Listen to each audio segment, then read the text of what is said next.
अस्सलाम वालेकुम एवरीवन। आज की वीडियो में हम देखेंगे कैसे हमने न्यू यूज़र ऐड करने हैं और उनको रोल असाइन करने हैं, और इसके अलावा सेटिंग्स देखेंगे कि सेटिंग्स, जनरल सेटिंग्स और डिफरेंट किस्म की सेटिंग्स के अंदर क्या क्या चीज़ें हैं। तो चलें वीडियो को स्टार्ट करते हैं।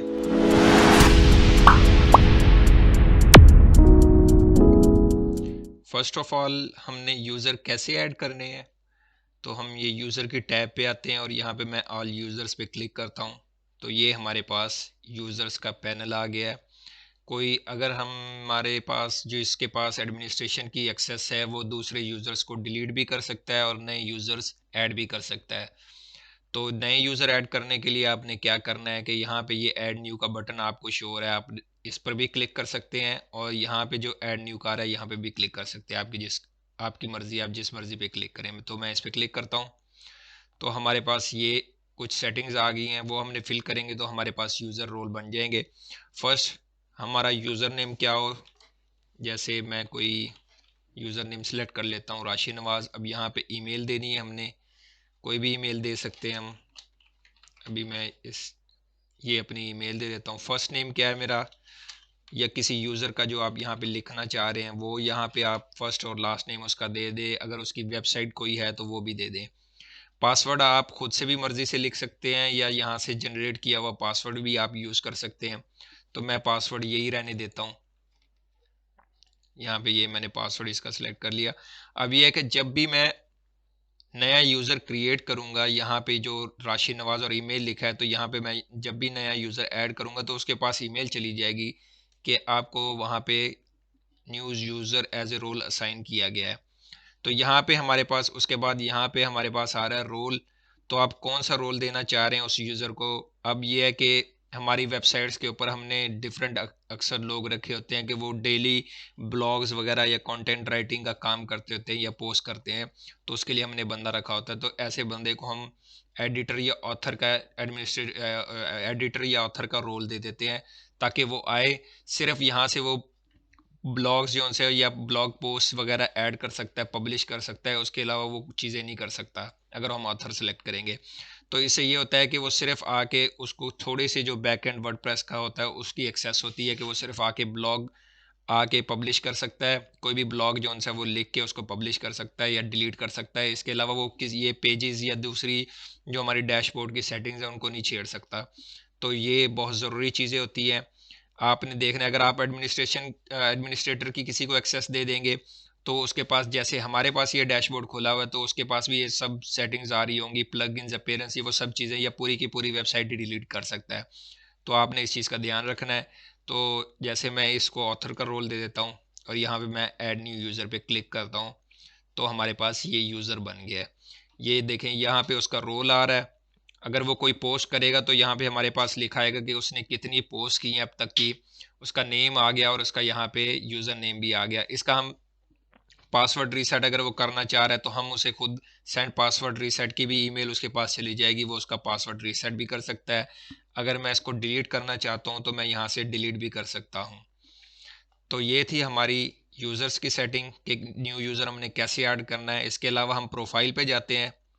तो यहाँ से प्रोफाइल है कि जो ये हमारे पास एडमिन कलर स्कीम आ रही है, ये आप कैसी चाह रहे हैं। अगर मैं ये वाली सिलेक्ट करूँगा तो मेरे पास लाइट आ जाएगी। ये बेसिकली हमारे डैशबोर्ड की जो सेटिंग्स होती हैं या उसकी कलर थीम होती है उसको चेंज करने के लिए होता है। तो अभी मैं इसको डिफ़ॉल्ट कर देता हूँ।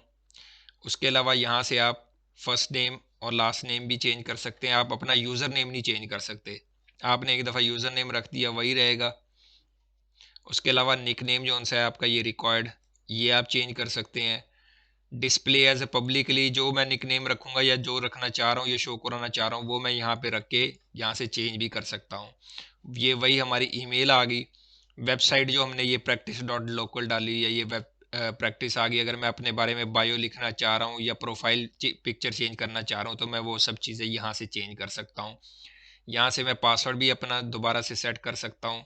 और सेशंस ये है कि अगर मैं समझता हूँ कि मेरा पासवर्ड किसी और के पास भी है, उसने लॉग इन किया हुआ है वेबसाइट के ऊपर, तो यहाँ से मैं लॉग आउट भी कर सकता हूँ कि हर जगह से वो जो यूज़र है लॉग आउट हो जाए। पासवर्ड पहले मैं चेंज करूँगा, फिर उसको हर तरफ से लॉग आउट कर दूंगा मैं। ये कुछ सेटिंग्स थी हमारी एप्लीकेशन के बारे में। अब हम आगे जाते हैं सेटिंग्स की तरफ। तो सेटिंग्स में फर्स्ट ऑफ ऑल जो हमारे पास आती है जनरल की टैब, तो जनरल में आते हैं तो ये हमारा है साइट टाइटल जो यहाँ पे शो होता है। अब यहाँ पे मैं अपनी वेबसाइट ओपन कर लेता हूँ। ये जो हमारे पास प्रैक्टिस शो हो रहा है वो यहाँ से हम चेंज कर सकते हैं। यहाँ से अगर मैं कोई और WP प्रैक्टिस का नाम रख देता हूँ तो अब हमारे पास हमारी वेबसाइट का जो साइट टाइटल है इसको जब मैं अपडेट करूंगा सेव चेंजेस पे तो ये साइट टाइटल हमारा चेंज हो जाएगा। इसके अलावा जो ये हमारे पास जस्ट अनदर वर्डप्रेस टैगलाइन आ रही है ये भी हम चेंज कर सकते हैं। यहाँ से मैं इसको चेंज कर देता हूँ। ये मैंने नाम रख लिया और यहाँ पे जो हमारे पास वर्डप्रेस URL और साइट एड्रेस आ रहा है तो इसका बेसिकली काम क्या होता है कि जब भी आप वर्डप्रेस इंस्टॉल करते हैं तो अक्सर ये होता है कि आपने जब SSL ये लॉक का आइकन हमारे पास बना आ रहा है तो ये एक्टिवेट करने के लिए आपने अपनी वेबसाइट पे SSL इंस्टॉल करते हैं तो सबसे पहले आके हमें यहाँ पे HTTP लिखा होता है तो उसके सामने S लगाना होता है ताकि वो वेबसाइट हमारी रीडायरेक्ट हो इस URL के ऊपर HTTPS।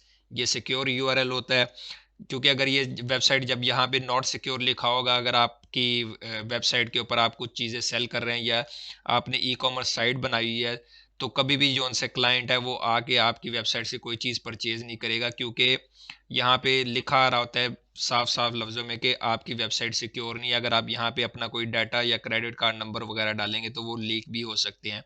तो इस वजह से ये ट्रस्ट इश्यूज की वजह से क्लाइंट जो है वो आपकी वेबसाइट से कभी भी परचेज नहीं करेगा। तो फर्स्ट ऑफ ऑल आपने अपनी वेबसाइट को सिक्योर करना है, उसके ऊपर SSL इंस्टॉल करना है।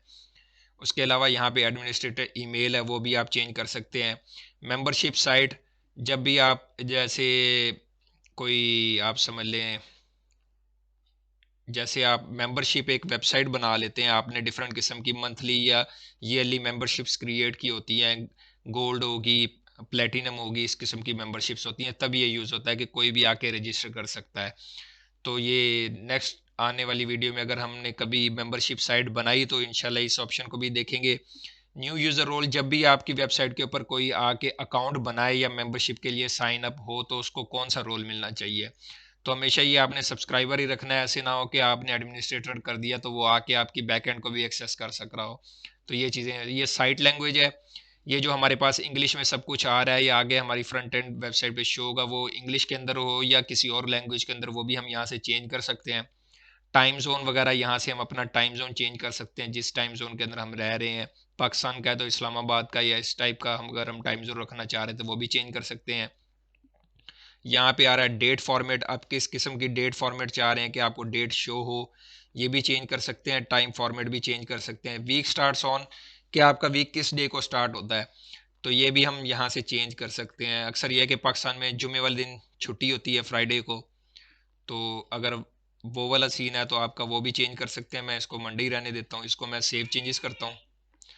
तो ये देखिए अब हमारे पास वेबसाइट का ये नेम भी चेंज हो गया है और ये उसकी टैग लाइन भी हमारे पास चेंज हो चुकी है।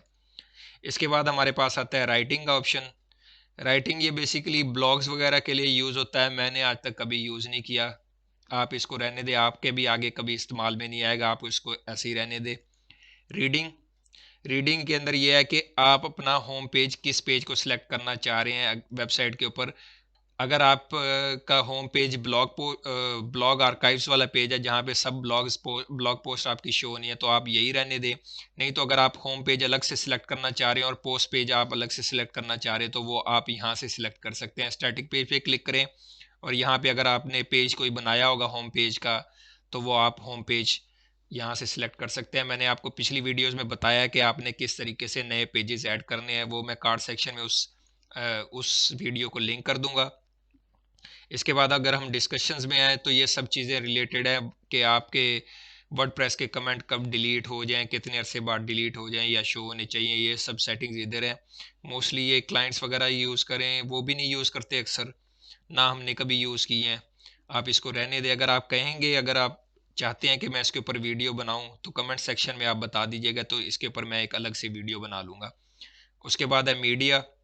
मीडिया के अंदर जब भी आप कोई अपनी वेबसाइट के ऊपर कोई जो मीडिया या इमेजेस वगैरह आप अपलोड करते हैं तो उनका कौन सा साइज़ हो या किस साइज़ के अंदर क्रॉप हो, तो ये सब सेटिंग्स होती है। मगर अब हर थीम्स के अंदर उन्होंने डिफरेंट सेटिंग्स दी होती हैं, तो आपको ये सब करने की ज़रूरत नहीं होती, आपने इन चीज़ों को छेड़ना भी नहीं है।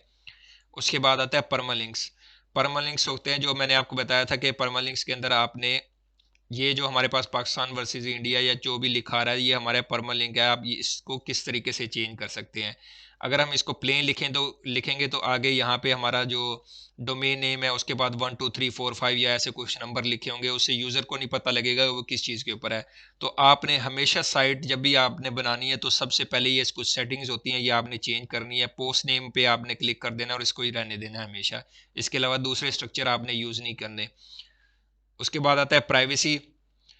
अब प्राइवेसी पॉलिसी के अक्सर अलग पेजेस होते हैं, हमने क्रिएट किए होते हैं कि आपने शो कराया था कि आपकी वेबसाइट कुकीज़ यूज़ करती है कि नहीं करती, या प्राइवेसी पॉलिसी आपकी वेबसाइट के ऊपर क्या क्या यूज़ हो रही होती है। हर कंपनी और हर वेबसाइट की डिफरेंस होती है। अक्सर आपको क्लाइंट्स कहता है कि प्राइवेसी पॉलिसी का अलग से पेज होना चाहिए। तो जब भी आपने प्राइवेसी पॉलिसी का पेज क्रिएट करना है तो यहाँ से आकर आपने वो पेज सेलेक्ट कर लेना है और इस पेज को कहना है कि ये मेरा प्राइवेसी पॉलिसी पेज है। अगर नहीं है तो आप यहाँ से क्रिएट भी कर सकते हैं और उसके अंदर आप अपना डाटा पुट कर सकते हैं। तो ये सब चीज़ें थी हमारे यूज़र्स के बारे में और सेटिंग्स के बारे में। उम्मीद करता हूँ कि आपको ये वीडियो पसंद आई होगी। अगर आपको ये वीडियो पसंद आई है तो आप इस वीडियो को लाइक करें और अपने दोस्तों के साथ शेयर करें, ताकि जब भी मैं नई वीडियो बनाऊँ तो आपके पास मेरी वीडियो का नोटिफिकेशन आ जाए। मिलता हूँ मैं आपसे नेक्स्ट वीडियो में, तब तक के लिए अल्लाह हाफिज़।